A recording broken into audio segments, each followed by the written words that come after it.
Ryan just asked a question. He's heard Goose mentioned 20 times, still doesn't know what it is. Explain it in a sentence. I don't know if I can do one sentence, but I'll try to summarize it. Goose is an agentic interface. It was the first one or one of the first ones. It's been a project for 2 years. So you might be familiar with like Claude Code or Codex. Well, Goose came before it. Um, what's the new news though is that the project is pivoting towards being a development kit for agentic development, which is Austin just replied to as well. So it's an open source project. It's the code's been was developed inside of Block, but donated to Linux Foundation. And it's part of the Agentic AI Foundation. And now Spiral has developers who have been contributing to it, and will continue to contribute to it. Um, the What I wanted to follow up on, one thing that I have a better insight on now. I mentioned earlier the ACP interface. Um, this was developed to be an interface between like an editor and an agent, but I think it's evolved to like you can think of between a client and an agent.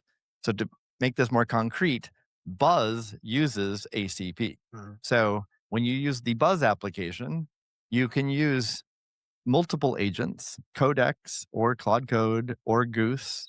And then within Goose, you can configure it to use any model you want, local cloud, whatever, any kind of model. Um, the way that the Buzz application interfaces with Codex or Claude Code or Goose is through ACP. So that's amazing in terms of an emerging open standard, Standard, yeah. and it's a slick user experience. Like you install Buzz, it automatically finds any ACP agent on your computer Mhm. and can use it.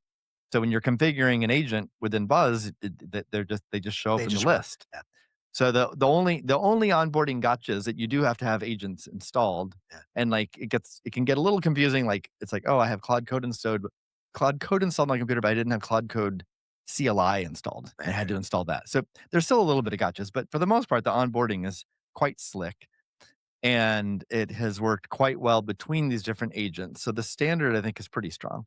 However, like any standard, it could be limiting too, especially an emerging category, and that there might be things you want to do functionality wise that aren't in the standard. So as soon as you want that, then well, you can extend it, and then it only works with certain agents or whatever. And so there is a bit of tension between Buzz and Goose and GDK, because GDK with the Rust API is going to be richer functionality, lower level functionality, let you do things that are not in ACP. Um, and so if an application like Buzz wants to use that, it'll have to make the decision to, do we use GDK or do we use ACP? And GDK supports ACP, but do you want to use ACP and you're limited to that subset of functionality, or do you want to expand beyond it and use like the Rust API? And that's not a straightforward Sorry, decision. so if you were to use native ACP, you have deeper touch points than you do if you use GDK or just vice versa?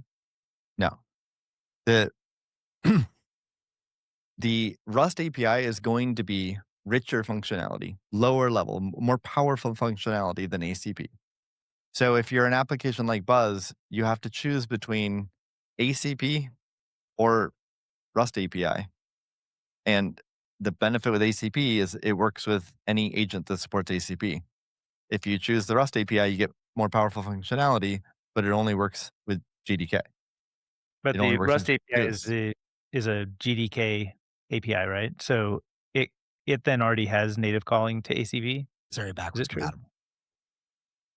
GDK includes an ACP and a Rust API interface, but the Rust API is going to be, it doesn't have to follow the ACP standard. It's going to have more functionality. It's lower level. It's more powerful. Okay. So Every time I hear about a lot of standards and everything, I'm always reminded of my favorite XKCD comic. Have we Oh, yeah. considered just creating a new standard? I, I get, I want to make sure, I think I must not be communicating this well. So I want to make Mhm. sure I get it right. So there's just tension between, if you're an application developer, if you choose ACP, you get the benefit of compatibility of uh, other agents that have adopted ACP. If you choose the Rust API, you get more power, but then it's only going to work with Goose as the agent. That's the trade-off. Okay. I think that's straightforward explanation. I get it. And then now Goose as an agent will work with any model. It'll work with Opus or ChatGPT. In fact, Goose as an agent even works with Claude Code agent and Codex agent. And this is really going to confuse you through ACP, meaning there's like two different ways to interface with Goose through ACP. If you can write an application, interface to Goose through ACP, and then within the Goose core engine, it can interface out to Claude Code or to Codex through ACP. That's possible. So in theory, any application can lock themselves into Goose, yet still use other agents. But the gotcha is Anthropic right now. And I that thought they were ACP. the gotcha is economic. Hmm. So if you use Claude Code agent via Goose, then you can't use your subscription. Why? Right. Because Anthropic, their business model, They- their Was that, was that, their was that, a, strategic was decision. that a recent decision? It's been like all year, I think. So basically, so you're locked in. You either use Claude Code directly, like, but they do have that API though. So You have Max, to use API tokens then.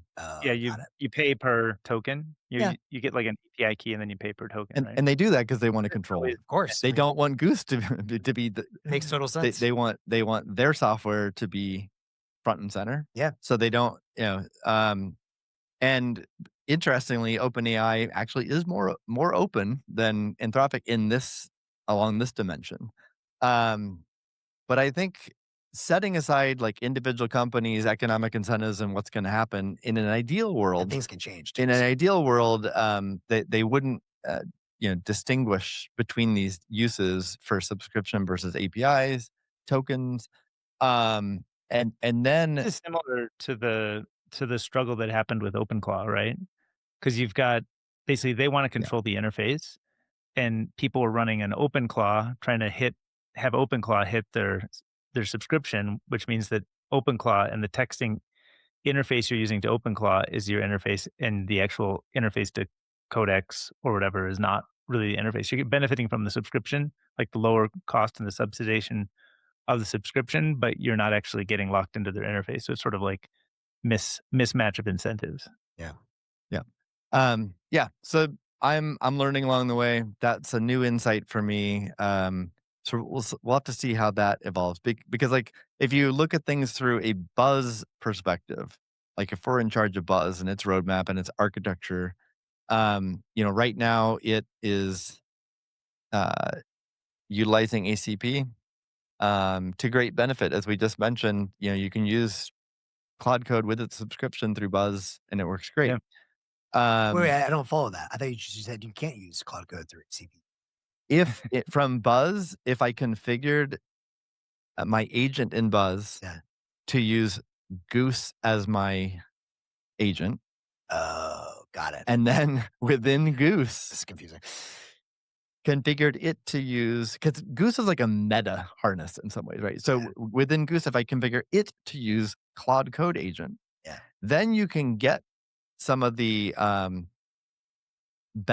extra benefits of Goose. Like I'll give you a concrete example that'll help make this more clear, hopefully. We talked a little bit about token efficiency earlier. Some of the techniques that we're going to be doing within Goose it's the software's running within Goose.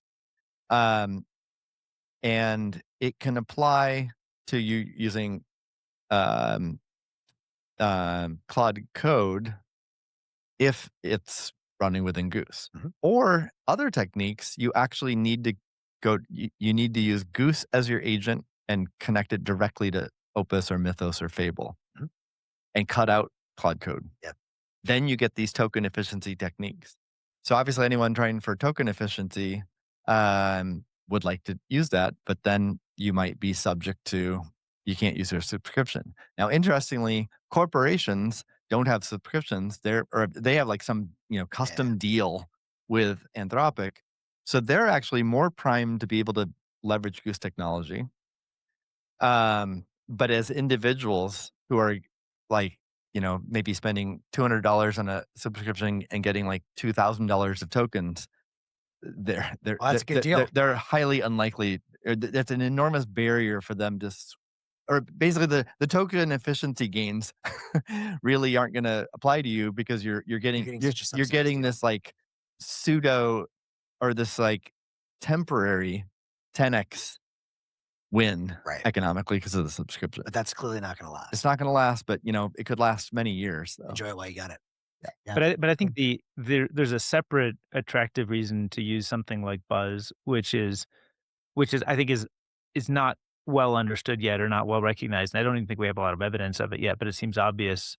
If you were to build a new service, you often would have something of either a Slack or a Discord to engage a community of people who care about the service, whether it's a commercial service and open source. You'd sort of want to bring the people in who care about it, like who would want to GitHub star your project, for example. That community, you know, can live asynchronously on GitHub, but there's no really synchronous place integrated with your code base or with your development process. And I think Buzz enables you to sort of be a agent harness and kind of orchestrate across agents within one place. And I don't think we've seen the second part yet, but it should eventually be something of like a public sphere so that people interested in using your project, learning about your project could effectively join the Discord. It's like join the buzz. And now you're plugged into not just like the people who are building it and caring about it, but you can actually plug in and interact with agents who understand the code base or the user requests or other stuff that has happened. So it becomes both the development surface and the kind of community or customer organization service. Yeah. I don't think we have examples of that yet. It's a great vision. I just wanted to, Brian commented, saying he'll have to watch the recorded presentation. So I just want to follow up on resources. If people listening and they're maybe kind of following along, interested, but want to learn more. Yeah. First of all, this confusion over like multiple directions of ACP and we have a diagram that will help you guys or anyone else listening understand. So if you go to Spiral's Substack, you'll see the blog post that explains Spiral expanding to AI, etc. But it includes a diagram, which is an architecture diagram of GDK that would help understand this. It's also in the video that was posted here in the YouTube chat. Cool. In our presentation for Wednesday night, we also show that diagram. So the diagram would help a lot. Sweet.